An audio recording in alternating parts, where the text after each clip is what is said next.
tudo bem? Eu sou a professora Ana, sou professora de língua portuguesa e hoje a gente vai continuar os nossos estudos referentes ao capítulo 2, tá bom? Do volume 1.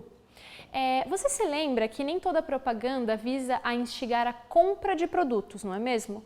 A esse tipo de anúncio a gente chama anúncio institucional, que tem como finalidade propagar uma ideia e convencer o leitor a adotar um comportamento. Tá? Sendo assim, nessa aula a gente vai se preparar para a realização de uma produção escrita, cujo gênero será um anúncio, tá? O qual vai integrar uma pequena campanha publicitária.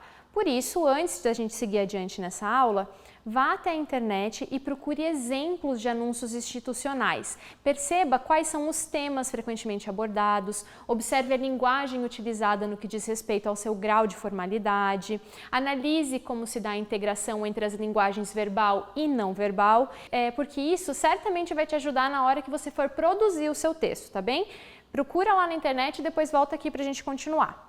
Agora que você já viu alguns anúncios institucionais divulgados na internet, a gente vai retomar algumas características desse gênero para a gente poder aplicar depois na nossa proposta de produção escrita, tá bem? Esse gênero circula e é produzido na esfera publicitária, tá? Ele tem como objetivo principal instigar o leitor a refletir sobre um conceito, uma ação, um comportamento de relevância social. Então é algo que atinge a toda a comunidade, tá? Ele é um texto também multimodal, ou seja, há sempre a interação entre linguagens, geralmente verbal e imagética quando a gente está falando de cartaz. Tá? E ele apresenta também, geralmente, um slogan, que é uma frase curta, mas impactante e de fácil memorização, que expressa a ideia central da campanha. Por quê? Porque daí as pessoas vão lembrar dessa frase e modificar o seu comportamento, tá bem? Então vamos lá. Após a gente ter retomado essas características do gênero, é a sua vez agora de realizar uma análise parecida a fim de testar seus conhecimentos, tá? Essa análise, ela é parecida com aquela que a gente fez no início do capítulo, tá bom? Então, para isso, vá até a página 45 do seu livro didático e realize os exercícios de 1 até 6. E aproveita e faz a leitura da seção Saiba Mais na página 46. Mãos à obra. Tendo feito os exercícios indicados na parte anterior, a gente vai pensar junto sobre as questões 3 e 7, tá bom? Vai lá, abre o seu livro na página 45. O anúncio que está nessa página foi publicado em qual suporte mesmo? Muito bem, ele foi publicado no Twitter, considerado uma rede social de microblogging, certo? Visto que as postagens se limitam a 280 caracteres, mensagens curtas. Então, quando a gente pensa em produzir um gênero textual, a gente sabe que o suporte em que ele será veiculado influencia muito na sua produção, tá? Por exemplo, se a gente quer publicar um livro, a gente sabe que vai ter que escrever para completar as páginas de um livro. Mas se é um cartaz de uma campanha, a gente vai ter que pensar numa produção um pouco mais enxuta, mas com muito conteúdo, tá? Sendo assim, a gente pode pensar que a objetividade do texto verbal desse anúncio, associada ao uso da imagem da cadeira de rodas, possibilita a rapidez e a concisão tão necessárias para a divulgação de uma ideia no Twitter, tá? Então, é uma mensagem que vai passar de pessoa para pessoa super rápido e com a informação super enxuta, tá bom? Agora, pensando na questão 7, lá na página 46, a gente tem no enunciado o termo eufemismo. Você se lembra o que é isso? Veja, dizemos que um eufemismo corresponde a uma figura de linguagem utilizada para suavizar uma ideia, tá? Assim, ao invés de dizer, por exemplo, fulano é feio, você pode afirmar que ele é desprovido de beleza aparente. É engraçado, mas pode funcionar. Então, ao invés de dizer que alguém mentiu, você pode afirmar que ele faltou com a verdade. Quando a gente usa essas estratégias para suavizar o nosso discurso e não impactar tanto a outra pessoa, a gente está usando o recurso eufemismo, tá? Então, retomando o enunciado do exercício 7, na expressão motivo errado, o que é um eufemismo? Qual que é o eufemismo?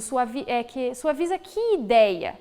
Tá? Se você pensou que essa expressão suaviza a ideia de alguém se tornar deficiente em decorrência de um acidente de trânsito, você acertou.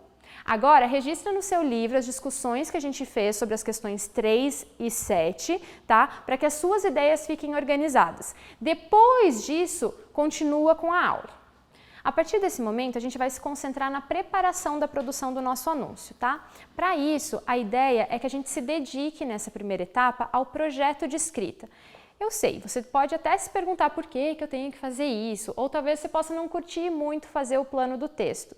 Contudo, gente, acreditem, se vocês quiserem dominar a arte de escrever bem, é preciso aprender a planejar o seu texto, tá? Vamos lá que eu vou te ajudar. Para começar, pega o caderno, lápis, borracha, enfim, tudo aquilo que vai colaborar para a sua escrita, aquilo que vai te deixar mais confortável nesse primeiro momento, tá? A primeira coisa que você vai fazer é pensar sobre o que você pretende divulgar. Lembre-se de que a gente não vai fazer uma propaganda para vender um produto, tá? Pelo contrário, a gente vai fazer um anúncio impresso para convencer o nosso público-alvo a aderir a um comportamento ou ação. Tá bem? Então, que tipo de comportamento a gente quer motivar nas pessoas? A gente quer que elas fiquem em casa ao invés de sair pela rua? A gente quer que elas lavem bem as mãos? Que tipo de comportamento a gente quer fazer com que as pessoas comecem a praticar? Bom, responda para você mesmo qual vai ser o tema do seu anúncio, tá? Que comportamento ou ação você pretende divulgar nele? Registre a sua resposta lá na atividade 8 da página 46 do seu livro, tá bom? Depois que você escolher o tema, é importante que você justifique a sua escolha, tá?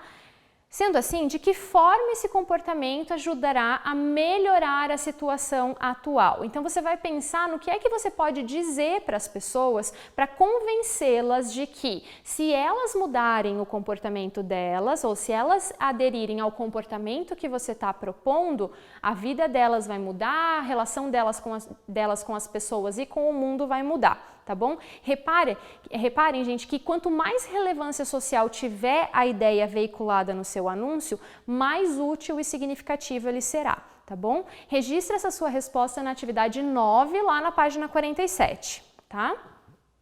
Depois, a gente vai pensar estrategicamente sobre como convencer o seu público-alvo a aderir a essa causa, tá bem? Ou seja, é preciso que você pense como se estivesse jogando Call of Duty, por exemplo, ou um outro jogo desse tipo, tá? Assim, trazendo essa lógica para a produção do seu anúncio, é possível reconhecer dois grandes conjuntos de estratégias. Você sabe quais são? O primeiro corresponde àquelas estratégias que apelam para a razão e para a objetividade, tá? Porque a gente pretende atingir a consciência do público. O segundo apela para a emoção, pois deseja atingir a sensibilidade do público. Então a gente precisa concentrar no nosso texto dois objetivos. Um objetivo que é mais racional e um objetivo que é mais emocional, tá bom? Para você se decidir sobre essas estratégias, pensa novamente no seu tema e no seu público-alvo. O que é importante para eles? O que vai impactar eles? Como que eu relaciono o meu público-alvo com o tema, tá bom? A partir disso, decidam se vocês vão utilizar as estratégias mais racionais ou as mais emotivas, tá bom? Prestem atenção a essa dica, tá? É a sua intenção e o seu público-alvo que vão comandar essa escolha. Para não se perder, anote todas as suas estratégias na atividade 10 da página 47, tá? Eu já continuo com mais algumas orientações. Por enquanto, lembrem-se de preencher também a tabela da atividade 11 na página 47. Vamos que vamos! Agora que você já preparou o seu plano de texto, vamos para a etapa de produção efetivamente do anúncio, tá bem? Para isso, a gente vai usar um aplicativo chamado Poster Maker, tá bom? Caso você não tenha acesso a esse aplicativo, você pode fazer o seu texto em papel, impresso mesmo, tá bom? Então siga essas orientações que também estão na página 47, na seção de produção, tá bom? Depois que você fizer o seu anúncio, faça a avaliação dele utilizando os critérios da página 48 para saber se você cumpriu com todos eles ou se você precisa revisar alguma informação, tá bom? Compartilhe o cartaz de vocês com seus colegas e também com seu professor ou professora por meio das suas redes sociais. Veja o que eles dizem e, caso concorde, faça as alterações que eventualmente surgirem, tá bom? Agora é com você. Bons estudos! Gente, nós vimos nessa aula o gênero textual anúncio institucional impresso, tá? A gente recordou que esse gênero traz as características dos textos da esfera publicitário, mas não tem a finalidade de instigar as pessoas a comprarem um determinado produto. O anúncio institucional visa a divulgação de uma ideia, uma ação ou um comportamento que apresente relevância social, lembram? Então, na realização da atividade de produção textual, a gente entendeu que é importante pensar estrategicamente sobre os recursos que utilizamos para atingir o nosso público-alvo, tá? Razão ou emoção? Eis a questão. Por fim, conhecemos a ferramenta Poster Maker, que vocês podem usar não só para as atividades dessa aula, mas outras que vocês venham a fazer, a fim de auxiliar o processo de elaboração de um anúncio. Agora, como encerramento e sistematização dos conhecimentos que a gente desenvolveu aqui, eu vou pedir para vocês fazerem as atividades de 3 a 13 nas páginas 52 e 53 do seu livro didático, tá bom? Até breve e bons estudos!